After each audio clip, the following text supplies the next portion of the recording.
লক্ষ্মীপুর সদরের বেশ অনেকটা ভেতরের একটা গ্রামে রয়েছে। গ্রামের পরিস্থিতিটা একটু দেখানোর চেষ্টা করব যে এখানে কিন্তু ঘরবাড়িতে পানি উঠে গেছে। আমরা যতটা এখানে আসার পরে দেখতে পাচ্ছি বেশ সব বাড়িঘরে আসলে দেখতে পাচ্ছি যে বাড়িঘরের মধ্যে প্রায় হাঁটু সমান পানি উঠে গেছে বলে আমাদেরকে জানিয়েছেন। তবে গত 2-1 দিনে যেহেতু গত 24 ঘন্টা এখানে বৃষ্টি হয়নি, তো পানি কিন্তু আর নতুন করে বাড়েনি, বরঞ্চ পানি কিছুটা কমেছে।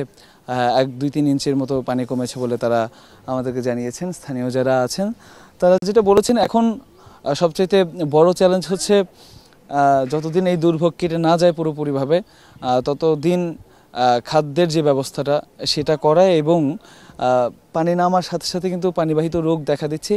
তার পাশাপাশি যেটা সমস্যা হচ্ছে সেটা হচ্ছে সাপ এবং পোকামাকড়ের বেশ উপদ্রব কিন্তু বেড়েছে। আমরা এখান দিয়ে আস্তে আস্তে কিছুক্ষণ আগে দেখতে পেলাম বেশ বিষধর একটা সাপ যেতে।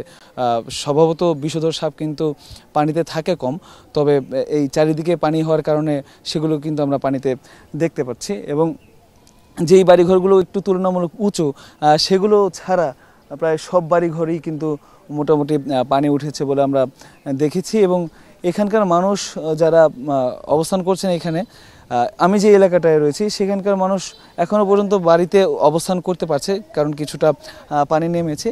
এছাড়া আরও ভেতরে যে গ্রামগুলো রয়েছে, আমরা যতটুকু খবর পেয়েছি বা শুনেছি, সেই সমস্ত গ্রামগুলোর অবস্থা কিন্তু এখনও বেশ খারাপ। এবং যেহেতু আমি যে গ্রামটায় রয়েছি সেই গ্রামের পাশ দিয়ে একটা রাস্তা রয়েছে, এর ফলে এখান দিয়ে চলাচল করা এবং ত্রাণ সরবরাহ করা কিন্তু অনেকটাই সহজ।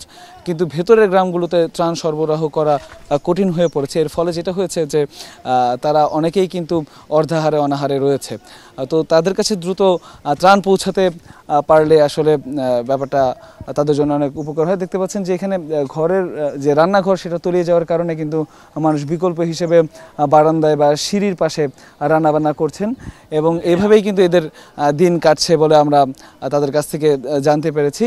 এবং পানি কিছুটা নামলেও পুরোপুরি কিন্তু দুর্ভোগ কেটে যায়নি। তো দুর্ভোগ কেটে যাওয়ার আগ পর্যন্ত তাদের দাবি যে তাদের কাছে যাতে পর্যাপ্ত ত্রাণ এবং ঔষধ সেগুলো যাতে সরবরাহ করা হয়। এই ছিল এখনকার মতো আমার কাছে সর্বশেষ।